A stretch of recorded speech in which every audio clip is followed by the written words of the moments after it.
sadly more hospitalisations and sadly more death. I think the question that people have to ask themselves, as I said earlier on, is if we don't go ahead now when we've clearly done so much with the vaccination programme to break the link between infection and death, if we don't go ahead now when the summer fire break is coming up, the school holidays, all the advantages that should give us in fighting the virus, then the question is, when would we go ahead?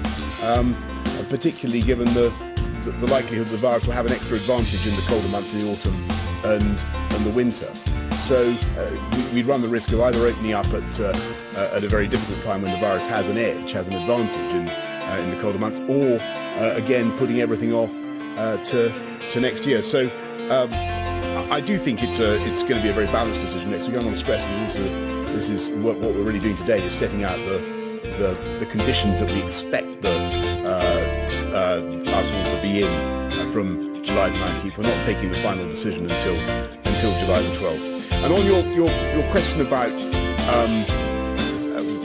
will I personally wear a mask, I think that, as I said earlier on, it will depend on the circumstances, and I think that what we're trying to do is move from a universal government diktat to relying on people's personal responsibility. And clearly there's a big difference between travelling on a crowded tube train and sitting late at night in a virtually empty carriage on the main railway line. So what we want to do is for people to exercise their personal responsibility, but to remember the value of face coverings, both in protecting themselves and others. But I know that Chris and Patrick want to add to that.